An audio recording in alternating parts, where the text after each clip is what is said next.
A question about the Basic Records. Do you think Basic is like the European pendant of Sumerian Records?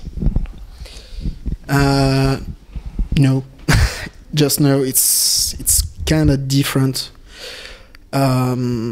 Sumerian is much bigger first than Basic. And the bands you can find on Basic are much less easy to market, I think.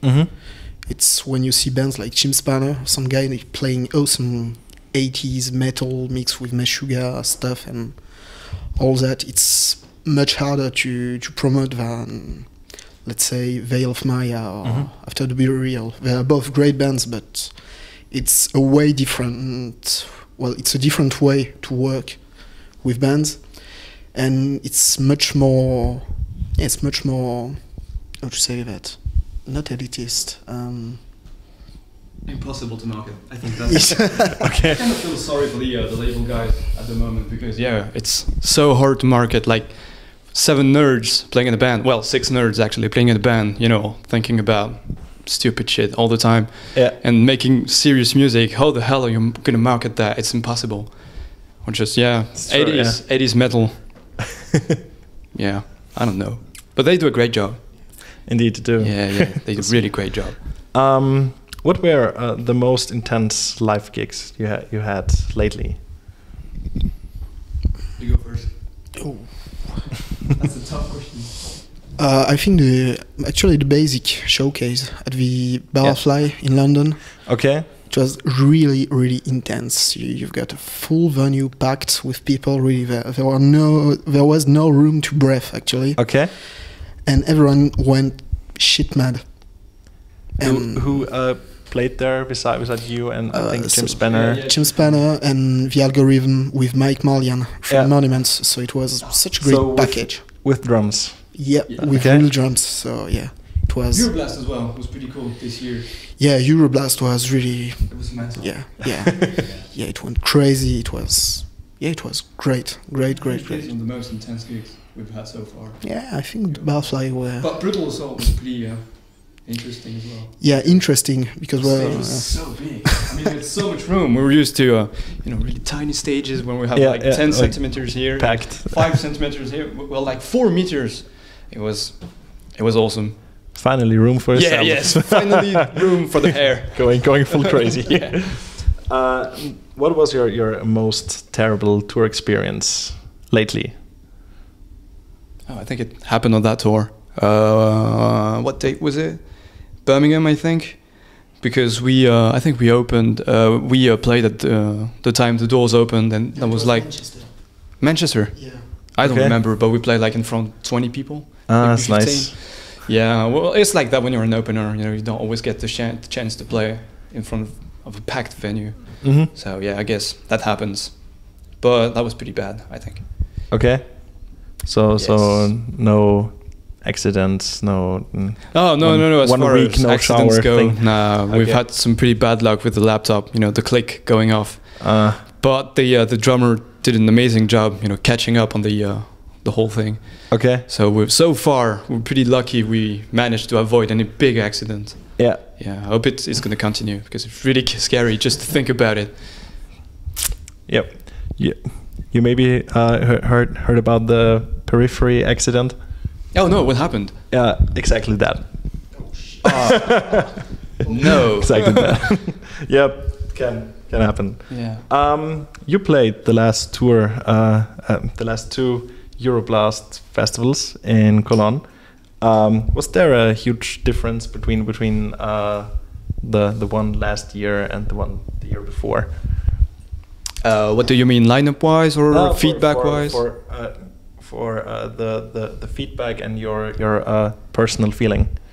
No, I think we've had an amazing feedback both years, and last year was actually cooler than the one previously, because it happened over 3 days, and we got to meet so many people, and it was so cool all the time. You know, not getting any sleep, and feeling like you're floating around the place. It was amazing. Such crazy vibes. Okay, and now only for the live gigs. Well, both gigs were really special for us because the first Euroblast was our very first show, and the second one we had like Mike Marlian from Monuments backing up on drums. We started rehearsing with him like the day before, and we were all stressed as fuck because not everything was in place. And wasn't it the first gig when we got to play Fibrous, like after the release, right after the release? Right before, I think. Yeah, right before. Yeah. It was the first time we played a big chunk of Fibrous, and we had that drummer change. But yeah, Mike saved the day and did an amazing job. It was really, really stressful. Okay. But yeah, crowd-wise, both gigs were amazing.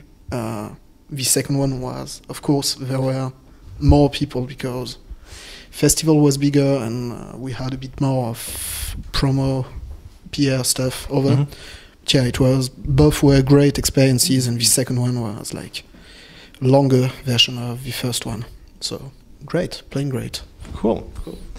Describe how you feel about and think about the Euroblast Festival and the Euroblast network and what it provides for you. No, that's for you. Why me? Yeah, well, mostly we've met lots of people. We've got John Giulio, the organizer, which believed in us in the first place. Welcomed us back the second time. We've met like Jim Spanner, Monuments for the first time. It was like basically, hey guys, welcome here, everyone you need to meet. It was like one shot meet for everyone we actually needed to begin. We've met for the first time the Basic Records guys. So yeah, everything started at the first gig we ever did. Everything, puzzled, and here we are today. Yeah. So yeah. Okay, and do you think Euroblast will establish like a constant entity in the European metal scene? Like there will be no year without Euroblast anymore, like an every year festival. Well, let's hope so. Knowing more or less the lineup of the next year, if they can maintain that level. Okay. Yeah, so everything's secret. For But for sure, it will be something.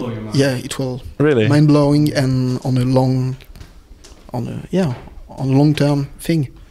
Okay. So yeah, it will for sure last. Yeah, I think it's. I think it's becoming the event not to miss because as I feel it, there is so much anticipation for that gig. It's a good way of becoming the gig of every year. Yeah, that's how we see it. Cool. And let's get back about touring. When you're on tour, you have to basically wait a lot. You wait to be at the venue. You wait for your food, for sound check and stuff. What are you guys doing so you not get bored? I sleep. We actually don't have much time to wait except in the van, because it's like we have really long drives between each venue for this tour. So we're like just arriving right on time for the sound check. This tour you're driving with the bus, so you're no, we're still in the van. I mean van. Yeah. So Drive so basically it's like running after the nightliner of Protest Vero, because we're like going super fast, and they can just leave after each show, and it's just like running after them and hope to arrive on time. Yeah, it's a race. Yeah, basically we just play in the van, do shit, and or sleep. Or sleep. He sleeps. Okay. If you could set up a non-metal or a gent tour with 3 other bands, who would it be and why? Fever Ray. Fever Ray. Okay. Because we love them. Well, we love the music they do. Exotic name of Petting Zoo. Yeah, but they are metal. Oh, it's not gent. Yeah, but It's kind of metal, but yeah, definitely. Okay. And then The algorithm as a closer for Nestle Party. yeah, definitely. Dream lineup. Yeah. It's good. Yeah. So I've seen you've presented your live gear in a very enthusiastic way. Yeah, you could say that. You like it Swedish style, eh? Yes. Yeah, of course. It's a great video. Yeah. So who invented the XFX 3? It's my creation. Yeah. It's my baby. Yeah, his brainchild. Yeah. Stroke of genius. Is it different from the XFX 2? It's basically like a Pod X3 stuck in an. No, it's the other way. Yeah, it's yeah. It's basically like an XFX2 with 10 times more power, 10 billions more effects, put into a Pod X3 case. So it just goes, no one thinks about stealing it or anything. Yeah, That's good. it's a good way to have his gear. Yeah, exactly. It saves the day. Yeah. So the last question for this interview is Thal. Fall. Thal. So that's it. Thank you. There you go. Thank you very much. Thank you, man. Thanks for your time.